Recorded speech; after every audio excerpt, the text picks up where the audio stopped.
හිතන්න අදත් ඔයාගේ ෆෝන් එකේ එලාම් එක වදිනකොට ඔයා මොකද කළේ? තවත් විනාඩි 5ක් නිදා ගන්නවා කියලා එලාම් එක ස්නූස් කළා නේද?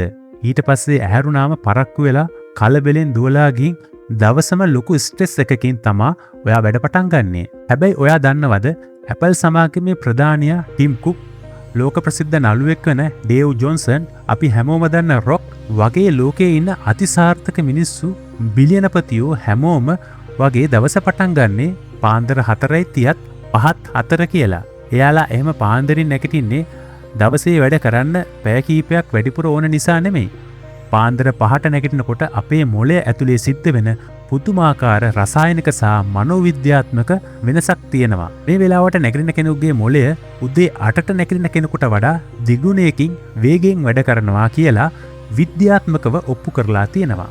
අද මේ වීඩියෝ එක බැලුවට පස්සේ ඔයා අනිවාර්යයෙන්ම හෙට ඉඳන් පාන්දර 5ට නැගිටින 5am ක්ලබ් එකේ සමාජිකයෙක් වේවි.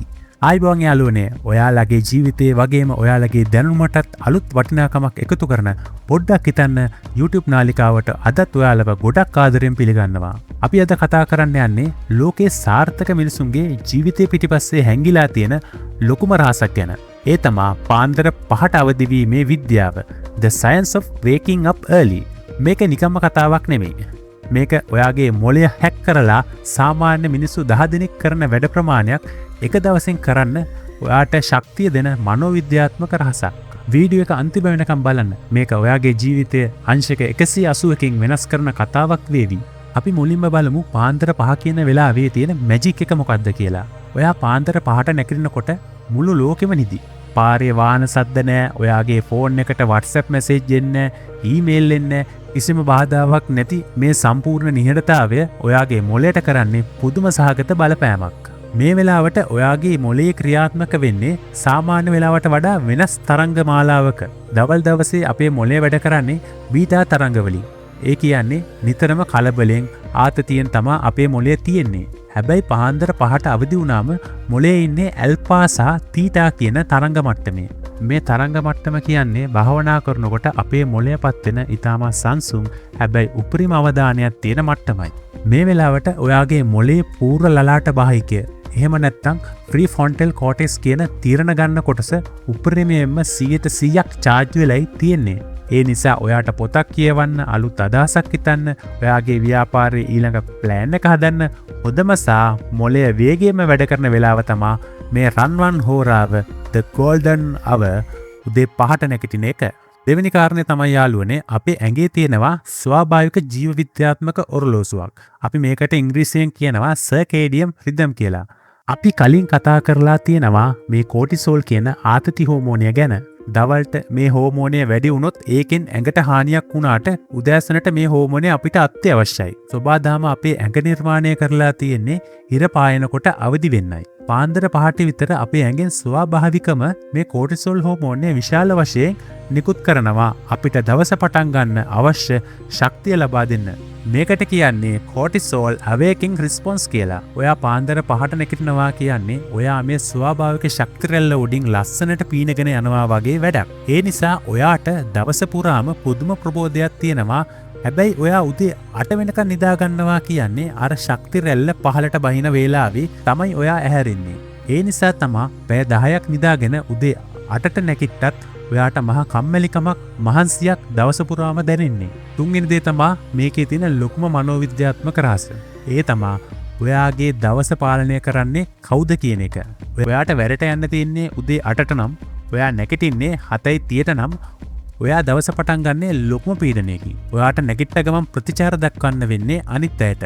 ෆෝන් එකේ එන මැසේජ් වලට, ට්‍රැෆික් එකට, බොස්ලාගේ කෝල් එකට.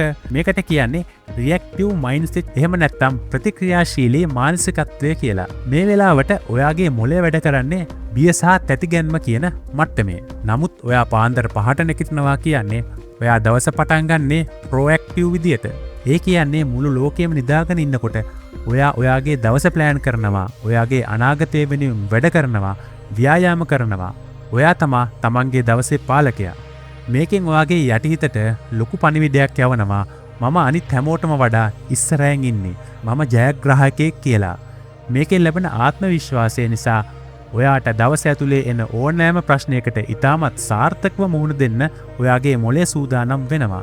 හරි දැන් ඔයාට තේරෙනවා පාන්දර 5ට නැගිටින එකේ තියෙන බලය. හැබැයි මේක ආපු ගමන් හෙටම උදේ 5ට එලාම් තියන්න එපා. ඒක සාර්ථක වෙන්නේ නැහැ. මේක ඔයාගේ ජීවිතේ පුරුද්දක් කරගන්න මේ ප්‍රායෝගික පියවර තුන අනුගමනය කරන්න. පළවෙනි දේ තමා නිින්ද කැපකිරීමක් නෙමෙයි කියන එක. උදේ 5ට නැගිටිනවා කියන්නේ නිදාගන්න තියෙන පැය ගාන අඩු කරන එක නෙමෙයි. නිරෝගී මොළයකට අනිවාර්යයෙන්ම පැය 7ක නිින්දක් ඕන. ඒ නිසා උදේ 5ට නැගිටිනවා නම් අනිවාර්යයෙන්ම රෑ 10 වෙනකොටවත් ඔයා නිදාගන්න ඕන. දෙවෙනි දේ තමා විනාඩි 15ක නීතිය. ඔයා සාමාන්‍යයෙන් නැගිටින්නේ උදේ 7ට නම් හෙට එක පාරටම පාන්දර 5ට නැගිටින්න එපා. හෙට නැගිටින්න 6:45ට. අනිද්දා නැගිටින්න 6:30ට. මේ විදිහට දවසින් දවස විනාඩි 15න් 15 අඩු කරලා සති දෙකකින් පාන්දර 5ට එන්න. එතකොට ඇඟට කිසිම අමාරුවක් නැහැ. තුන්වෙනි දේ තමා තප්පර 90ක උගුලෙන් බේරීම. එලාම් එක වැදුනම ආයෙත් නිදාගන්න හිතෙන්නේ පළවෙනි තප්පර 90 ඇතුළත විතරයි. ඒකෙන් බේරෙන්න තියෙන හොඳම ක්‍රමය තමා ඔයාගේ ෆෝන් එක හරි එලාම් එක හරි ඇඳේ තියාගන්නේ නැතුව ඇඳෙන් නැගිටලා ගිහින් ඕෆ් කරන්න ඕන දුරකින් කාමරේ අනිත් කෙළවරේ තියෙන එක. නැගිටලා ගිහින් එලාම් එක ඕෆ් කළාට පස්සේ ආයෙත් ඇඳට එන්න හිතන එක 90%කින් අඩු වෙනවා. මතක තියාගන්න යාළුවනේ ලෝකේ ඉන්න හැම මිනිස්සෙකුටම දවසකට තියෙන්නේ පැය 24යි. ඒ පැය 24න් ඔයා ගන්න ප්‍රයෝජනය අනුව තමා ඔයාගේ අනාගතය තීරණය වෙන්නේ.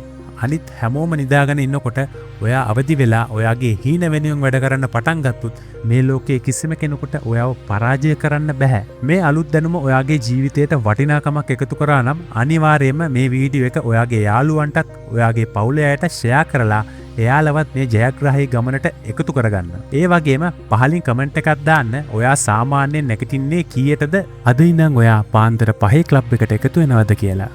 අපේ ජීවිතය සාර්ථක කරගන්න අපි පුදුම කරවන තවත් මේ වගේ අපූරු රහසක් අරගෙන ඊළඟ වීඩියෝ එකෙන් එනකම් අලුත් වීඩියෝ මගහරින්න නැතුව බලන්න පොඩ්ඩක් හිතන්න YouTube නාලිකාව දැම්ම subscribe කරන්න. ඒ වගේම bell icon එකත් click කරන්න අමතක කරන්න එපා. සාර්ථක දවසක් ඔයාලා හැමෝටම.